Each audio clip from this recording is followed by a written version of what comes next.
Antonio Brown is back in the news again, and not for anything good. Now, if you remember Antonio Brown, he had suffered some really interesting injuries during his NFL career. And since that one particular hit by Vontaze Burfict in a football match between the Browns and the Steelers, he never was the same individual at all. That smack that he got was one that hurt across the world, spun him around, laid him out absolutely cold. And since then, Antonio's been on a spiral of self destruction, everything from his baby mama to his house to walking off the field with his shirt off on the Buccaneers game. You name it, it's happened to him since then. Well, he's back again. And this time, he is being sought. There's a warrant out for his arrest for attempted murder. In May, the NFL star turned social media trash talker was allegedly involved in a shooting at a celebrity boxing match. He was detained by Miami police but later released. Now, a warrant has been issued for Brown's arrest on charges of attempted murder. According to the report from ESPN, the warrant instructs Brown to present himself to authorities, post a $10,000 bond, and remain on house arrest until trial. The charges stem from a fight that took place at a boxing event hosted by influencer Aiden Ross in May. Brown, of course, has a long history of erratic behavior, but he insists that he is innocent in the case and was merely defending himself from assailants who tried to steal his jewelry. I was jumped by multiple individuals who tried to steal my jewelry and cause physical harm to me, he wrote on X shortly after the altercation. Contrary to some video circulating, police temporarily detained me until they received my side of the story, then released me, Brown continued, adding, I went home that night and was not arrested. I will be talking to my legal counsel and attorneys on pressing charges on the individuals that jumped me. Brown has not publicly reacted to the news that a warrant has been issued for his arrest. Now, this particular guy has been through the ringer, whether he wanted to or not.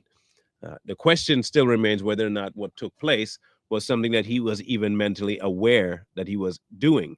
If in case, say for instance, now the statements right now on him is that that hit induced an onset of CTE. Most football players suffer from that, but you don't normally find out whether they had it until after they've passed.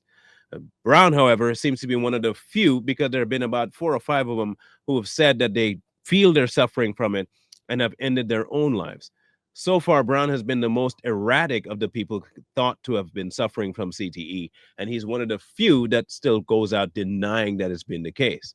But there's no other way to describe the transition of the charismatic football player we knew when he was on the Pittsburgh Steelers playing for such a high-profile team to the individual that ended his career in Buccaneers land and have such a massive personality difference that you cannot recognize the two. The outspoken stars might be biting his tongue at the behest of his legal counsel. As far as we know, Brown has yet to turn himself in, but it seems unlikely that he will refuse to comply with the request of the authorities. After all, the once volatile wide receiver seems to have calmed down a bit in recent years, occasional violent altercations at a boxing match notwithstanding, and he would have little to gain by going on the lam. Plus, Brown is rich, famous, and outspoken supporter of President Donald Trump, which means even if he gets convicted, there's a good chance he'll receive a pardon. No, I what?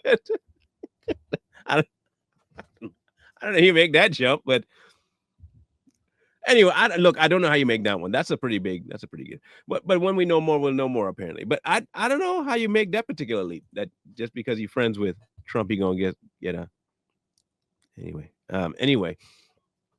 Um, this case with him is going to get a little more convoluted. Okay, and here's why. He's not really here right now, and if he's not here and they consider him on the run, he might be escalating his charges because he's, like I said, the article said he's not turned in yet, but he's also not stateside. And so if he's going to say that he didn't mean to do it or that he was fighting and he was trying to get away from people, if they decide to get him with attempted murder in Florida, he's going away for life. That's the punishment for it. It's first degree, and he's going to go away for life if they convict him. If this is a case where he does not come back, he might be compounding that life imprisonment with something else, an attempt to escape.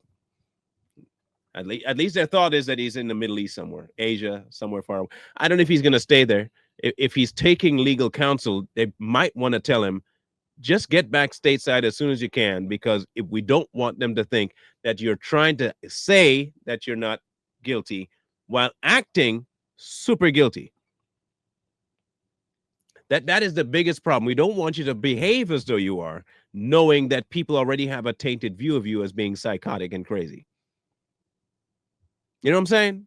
Okay. So we'll see exactly where this is going and where it's going to end up.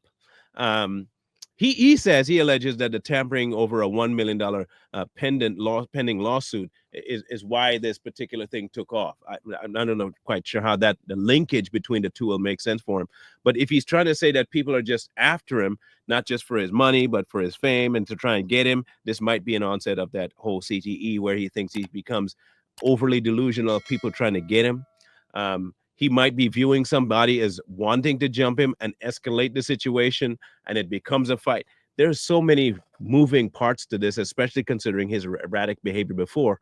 And can they link it to something that happened to his brain? Because he might get discharged because of insanity.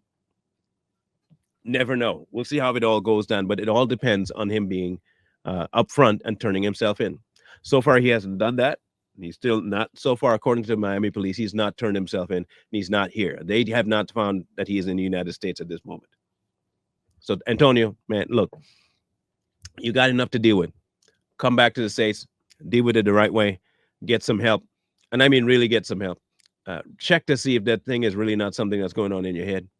I get you might think that it's just a matter of being tough, but at some point you got to face reality, man. That hit was not fun, and we need to figure out what's going on with you. But when we know more about the lawsuit and see if he actually goes through with coming back, turning himself in, and whether or not they actually are successful with charging him with first-degree felony, and if he's going to go up to life in prison, it could be the end of Antonio Brown's freedom. But it's kind of hinged on his decision to come back and turn himself in. When we know more, we'll let you know more.